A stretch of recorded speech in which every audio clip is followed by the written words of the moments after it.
When I walked into the house, my jaw dropped. Where's all the furniture? Even that really expensive bed is gone. I've got a great taste, right? I turned pale seeing my mother-in-law Brenda's self-satisfied expression. Brenda, did you do this? Sure did. I thought it looked better in our place, so I had it moved over. After all, how does a part-timer like you get to live in such a swanky condo just because you're married to my son? You're here because of him. Step out of line and I'll make sure the two of you split up. Got it? I tried to hold back my rage as I said, Do you realize what you've done? What do you mean? This isn't my apartment, and that furniture wasn't mine. Wait, what? Nick and I had been an item for some time. From our college days, he'd shower me with gifts, not just on special days, but anytime he felt like it. Just wanted to make you smile, he'd say, giving me a shy grin. It was one of the things I loved about him. Post-graduation, we tied the knot. We were the first in our friend group to do so, and the celebration was epic. Truly felt like the peak of happiness. Both of us had steady jobs, but after the wedding, Nick proposed I leave mine. I want to be the breadwinner. Just take care of the home and be there when I get back. The idea might have been a bit traditional, but I wasn't opposed to it.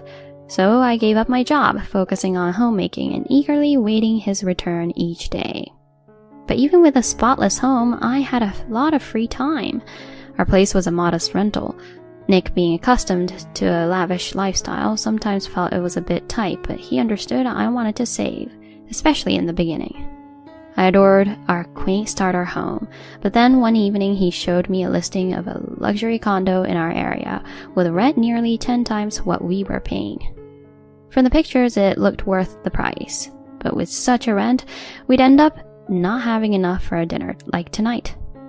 Isn't this place awesome? We'd have a way better life there, right? I see your point, but that rent's super high. I genuinely like where we are now. This place is better suited as storage. It's way too tight for us, but don't sweat the cash, I've got it covered.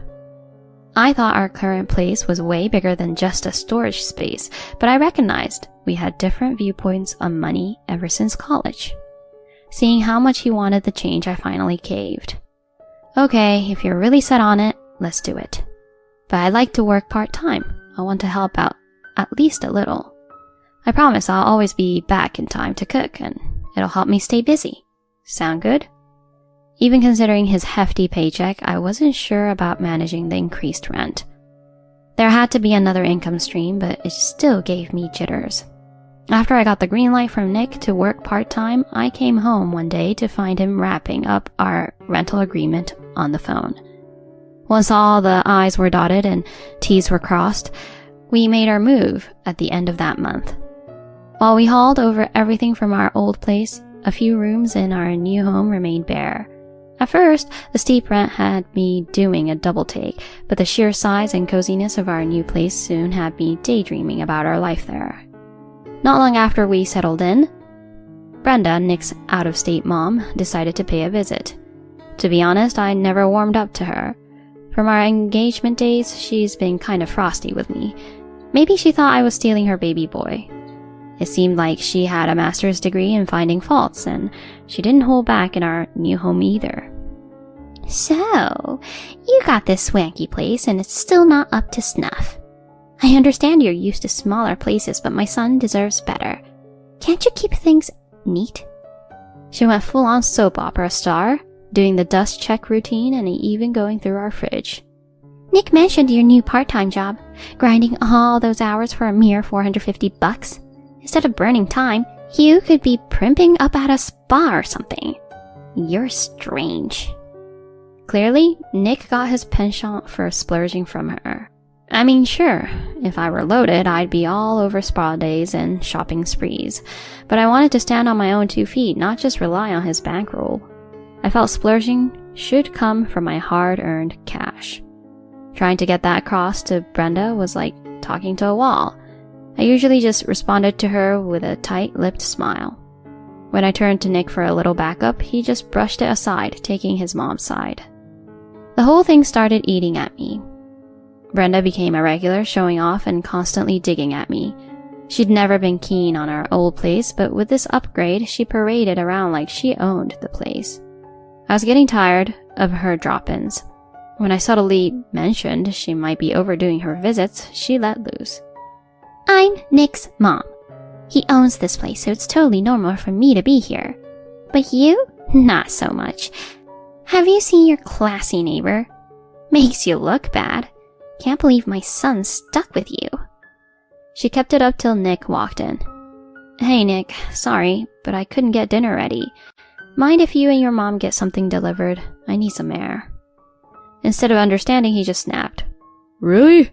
What were you up to all day? Mom's just looking out for you. Try being a little more appreciative. All I said was, I'm spending tonight elsewhere. There was a decent hotel close by that didn't break the bank. Even though I looked pretty drained, Nick didn't bat an eye, choosing instead to chat with his mom about what to get for the delivery. I just needed to breathe. Coming back the next day around lunch, the entrance was clear of shoes, both Nick's and Brenda's. Looked like she'd finally cleared out. I let out a sigh since I had been prepping myself for another round of her critiques. But heading to the bedroom, I was floored. Where the heck was our bed? My mind raced to a possible break-in, but everything else was in place. Who'd just swipe a fancy bed and nothing else?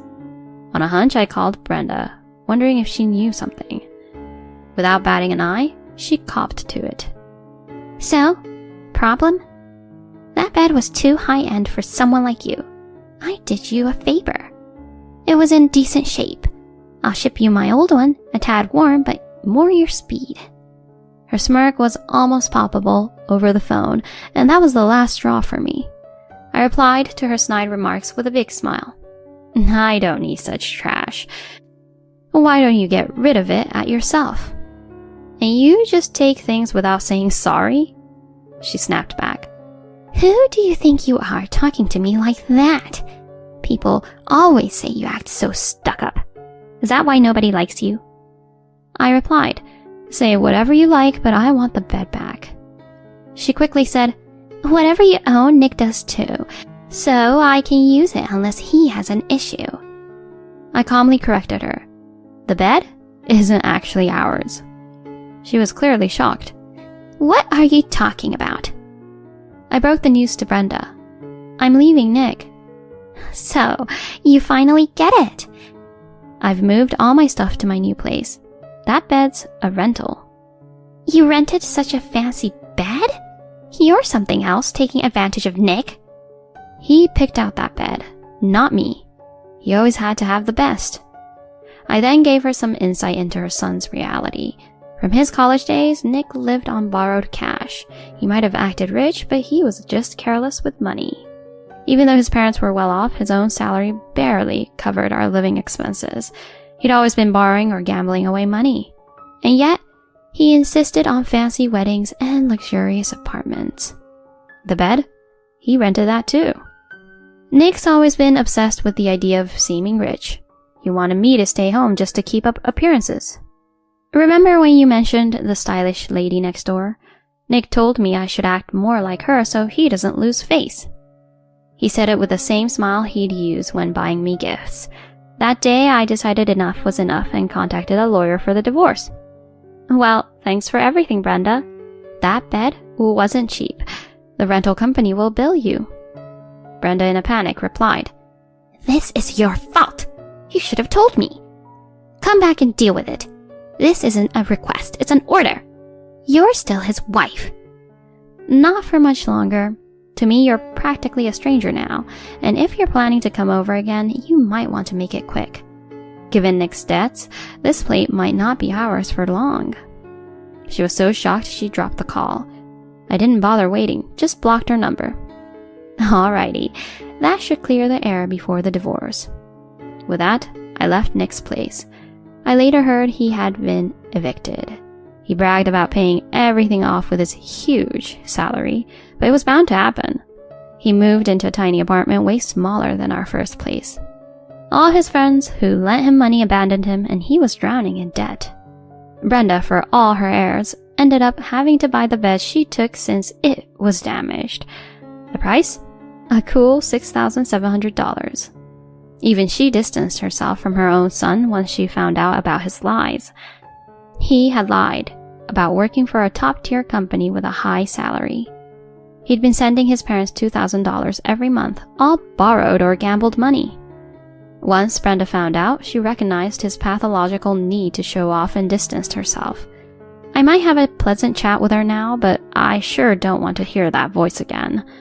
Last I heard, Nick's all alone, cut off by family and friends. As for me and my modest new place, I admire my tiny cactus by the window. Even if I'm just working part-time and funds are tight, I plan to work full-time soon and save up. I'm content with the simple things in life, like finding joy in the little cactus. After all the drama, I felt relieved with my decision. Tonight, I might treat myself to some takeout. It's moments like these that make everything worth it. I excitedly looked for some food options, feeling lighter than I had in a long time.